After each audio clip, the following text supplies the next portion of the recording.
Y nosotros, Pablo, sí, perdón. No, pero por favor. Por favor, adelante. Por favor, pero por favor. Pase usted. Después de usted. A propósito del chao. Sí, bueno, es que hemos estado hablando, ¿verdad? Sobre la vuelta a clases, cómo retomamos, porque retomar significa también retomar algunos hábitos que en vacaciones las dejamos como un poquito más relajados, como por ejemplo la hora de irse a dormir. Claro. Con los niños, con las niñas especialmente, les damos más permiso para que se queden más tarde. Cambia además el ritmo de las actividades, van cambiando de horario algunas actividades. Entonces nos preguntamos cómo podemos retomar el hábito del sueño, por ejemplo. Es importantísimo. Muy importante, porque finalmente es lo que nos va a cargar la batería apropiadamente. Para hablar de este tema, es que estamos a esta hora en contacto con Luis Pino, director de la Escuela de Psicología de la Universidad de las Américas. ¿Cómo estás, Luis? Bienvenido.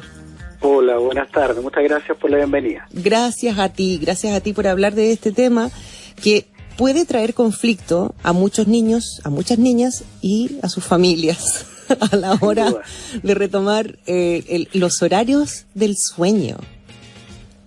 Sí, sin duda. La palabra conflicto la tenemos que instalar como en distintos niveles. Conflicto individual en el propio niño y conflicto interpersonal también entre los criadores, cuidadores y los educadores. Sí. ¿Ya? Porque una cosa son los intereses y objetivos del mundo adulto, de los mundos de los cuidadores, y lo otro son versus el mundo de los niños que tienen sus propios intereses. Y ahí la estrategia es cómo logramos conciliar en pro del aprendizaje y la buena crianza todos estos objetivos que hay que reconocerlos. Exactamente, porque bueno, es lo que siempre se ha escuchado, ¿no? Que lo importante es poder dormir al menos 8 horas. ¿Qué pasa con los niños o las niñas con esas horas de sueño? ¿También aplica la fórmula? Sí, por supuesto. El sueño es una actividad elemental en el ser humano que tiene implicancias y o consecuencias bastante diversas, complejas, y a veces uno arrastra por años problemáticas interpersonales, laborales, por ejemplo, y que a veces su origen o etiología tiene que ver exclusivamente con una mala higiene del sueño, un mal manejo del sueño o el tiempo y cómo yo le dedico al dormir. Por eso los preescolares tienen su tiempo, tienen sus formas, muchos de ellos, dependiendo del momento, el rango etario, pueden ir acompañados de siesta. Otros niños hay que tratar de extinguir, preescolares, estoy hablando las siestas, y luego cuando se instala en la institución educativa, un escolar, hay que mantener el sueño nocturno y más o menos entre 8 a 12 horas, 9, 12 horas más o menos dedicadas al dormir. Sí, Luis, ya, ¿sí? Perfecto. Pero seguramente muchos padres a esta hora te están escuchando y dicen, ok, perfecto, pero ¿cómo lidio como padre o madre con que el escolar se vaya a acostar 8 o 9 de la noche? Claro. Y tengo que quitarle el maldito aparatito. Claro, exacto. Es que en psicología, o al menos en mi ciencia, disciplina conductual, la conducta y el logro que uno puede lograr en un cambio conductual es complejo. Complejo quiere decir que son una diversidad de factores. Claro. Como los niños, voy a hacer una redundancia y una obviedad, pero es importante recordarla. Como los niños son menores de edad, tienen una relación de dependencia con el adulto, en el sentido que el adulto es el sujeto pensante, dialogante, y tiene que estar siempre, y por eso son padres y madres, siempre buscando una estrategia para lograr un pequeño o un gran objetivo, ¿ya? Esto quiere decir entonces que cuando el padre dice cómo yo lidio con cambiar, si estuvimos todo el verano o desde principios de diciembre con otra conducta, es decir, cómo yo voy a lidiar primero conmigo, con mi consecuencia. Los padres tenemos que tener cierta consecuencia, es decir, mantener cierto estilo de crianza a lo largo del tiempo. Digo, la disciplina, que incluye estudiar, ver televisión, utilizar tecnología, cepillarse los dientes, incluso alimentación, la conducta, el diálogo, compartir, jugar, todo eso y muchísimo más tiene que tener cierta consistencia. Y esa consistencia y consecuencia, los criadores tienen que declarar siempre que si un niño se queda hasta más tarde es una situación excepcional, y que lo normal es que se acuesta más temprano. Porque lo que vamos a hacer muchos padres ahora es que vamos un día, 2 días, 3 días, algunos una semana, que podría ser lo prudente, comenzamos a, por ejemplo, restringir el uso de aparatos electrónicos, ¿sí? Y comenzar a acostarse más temprano y comenzarse a mentalizar, más que conductualmente, mentalizarse en que queda muy poco tiempo, sin instalar ansiedad, muy poco tiempo para comenzar una rutina completamente distinta, y que esta rutina es benigna, es positiva, no es negativa, así como una advertencia. Recuerda que vas a entrar al colegio, así que deja de utilizar el teléfono.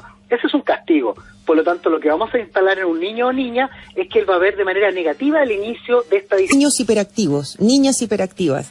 ¿Cómo lograr volver a un horario adecuado, especialmente para esos niños y para esas niñas? ¿Qué es lo recomendable? ¿Ejercicio, por ejemplo, horas antes de dormir? ¿Cuál es el consejo? Porque ya sabemos qué pasa con los niños y niñas hiperactivas, que son muy castigados muchas veces, porque el tutor no sabe cómo lidiar con su hiperactividad. Y lo pasan mal. Entonces me gustaría que, por favor, estos consejos se los dieras especialmente para las familias que tienen niños o niñas hiperactivas. Sí, lo primero, frente a la situación de crianza, una situación de crianza es altamente compleja respecto a lo que le pasa al adulto con el niño, y a veces no tenemos resultados porque nuestras expectativas son demasiado altas con el otro. ¿Ya? Y eso es lo primero. La gran sugerencia es bajar las expectativas respecto del logro, porque yo miro a mis amigos, miro a mis hermanos, miro a mis vecinos, que sus hijos son todos disciplinados, se acuestan temprano, tienen buenas notas, y yo me encuentro con que a mí no me funciona. Pero a veces no es que el otro esté funcionando mejor y tú no estés funcionando bien, sino lo que ocurre es que tú le instalas una gran responsabilidad a un menor de edad que a veces ni siquiera la comprende, ¿ya? Entonces, bajar las expectativas, y que el niño o niña, de acuerdo al momento de su ciclo vital, un preescolar no es lo mismo que un niño que está en la etapa escolar, y un niño escolar no es lo mismo que un adolescente escolar, de acuerdo a su estructura cognitiva, su inteligencia, sus capacidades, que incorpore el por qué tenemos que incorporar esta disciplina. Y luego lo obvio, la higiene del sueño.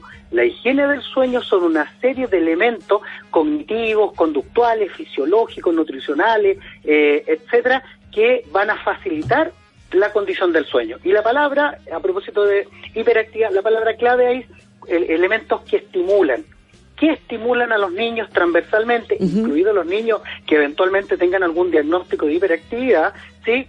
Es la nutrición, es la estimulación cognitiva, ¿sí? Es la luz, es el ruido, etcétera. Entonces, cada padre más o menos conocerá qué elementos más activan. Entonces, lo primero que tenemos que hacer transversalmente es, una hora antes, desconectar a los niños de la tecnología, de los celulares. Escuchen, por favor, tutores, desconecten al niño, a la niña del teléfono, del televisor. No es fácil, pero hay que hacerlo. No. Hay que buscar una estrategia y bajar la expectativa. Es que a eso voy. Tienes que, de alguna forma, negociar. Exactamente, por eso yo digo asimilar, que el niño incorpore cuál es el sentido de esto. Exacto, entonces, en la que le haga sentido, Exactamente, porque la crianza sin sentido es una crianza disciplinaria y que es fácil de cambiar por otra crianza, que el día de mañana se transforma, por ejemplo, en que las figuras paternas representan el autoritarismo y no una autoridad respetable. Entonces, eso termina muchas veces. Sí, Luis, quiero solamente añadir un comentario. No podemos tampoco exigirle, pienso yo, a nuestros hijos lo que nosotros no somos capaces de hacer. O sea, ¿cómo le exigimos a nuestros hijos e hijas que dejen el teléfono si los adultos no son capaces de hacerlo? Claro, ahí viene otro tema conductual, que la mejor forma de aprendizaje, a propósito de consecuencias, es que nosotros seamos los modelos. Exacto. Y todo eso, entonces, es un abordaje articulado y complejo.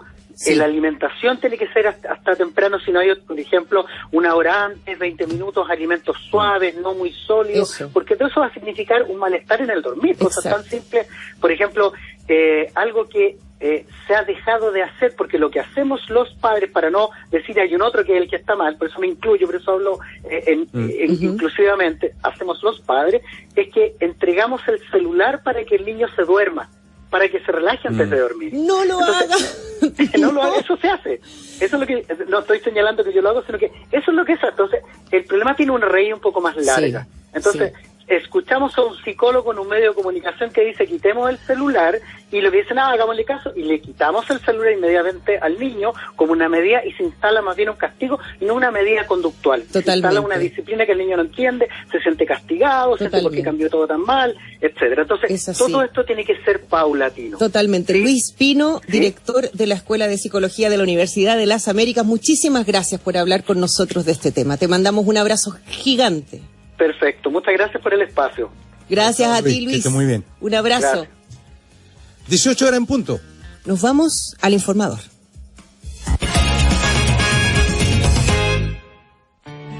Para los que tienen buenas ideas, para los que se superan, para que se superan, para que se superan.